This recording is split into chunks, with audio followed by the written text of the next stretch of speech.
ഭൂനിയമ ഭേദഗതി ബില്ലിൽ ഗവർണർ ഒപ്പിടണമെന്നാവശ്യപ്പെട്ട ഇടുക്കി ജില്ലയുടെ ജന്മദിനത്തിൽ 1 ലക്ഷം ഇമെയിൽ അയക്കുമെന്ന് CPIM ഇടുക്കി ജില്ലാ കമ്മിറ്റി. ജില്ലയുടെ 52ാമത് ജന്മദിനമായ റിപ്പബ്ലിക് ദിനത്തിൽ ഗവർണർക്ക് 1 ലക്ഷം ഇമെയിൽ സന്ദേശം അയക്കുമെന്നും ജനകീയ സമ്മർദ്ദം വിവിധ തലങ്ങളിലൂടെ ഉയർത്തിക്കൊണ്ടുവരുമെന്നും CPIM ജില്ലാ സെക്രട്ടറി CV വർഗീസ് പറഞ്ഞു.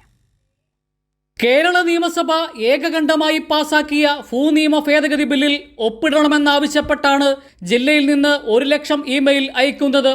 1972 ജനുവരി 26-നാണ് ഇടുക്കി ജില്ല രൂപീകൃതമായത്.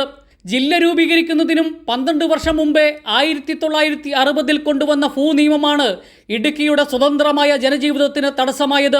പതിറ്റാണ്ടുകളായി കൈവശമുള്ള ഭൂമിയിൽ വാണിജ്യ സ്ഥാപനങ്ങൾ നിർമ്മിക്കാൻ കഴിയാത്ത സാഹചര്യത്തെ മറികടക്കാനാണ് സർക്കാർ സമഗ്ര ഭൂനിയമ ഭേദഗതി കൊണ്ടുവന്നത്. എന്നാൽ നിയമസഭ പാസാക്കി 4 മാസം കഴിയുമ്പോഴും ബില്ലിൽ ഗവർണർ ഒപ്പിട്ടിട്ടില്ല. ഗവർണറുടെ നിലപാട് അങ്ങേയറ്റം പ്രതിഷേധാർഹമാണെന്ന് CPIM ഇടുക്കി ജില്ലാ സെക്രട്ടറി CV വർഗീസ് പറഞ്ഞു.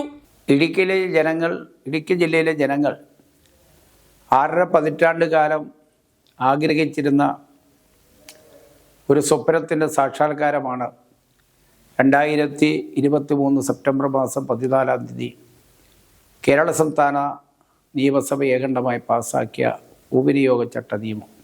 നിയമസഭ ഏകണ്ഠമായി അംഗീകരിച്ച ആ ബില്ലൊപ്പിടാതെ അങ്ങേയറ്റം രാഷ്ട്രീയ നിലപാട് സ്വീകരിച്ച്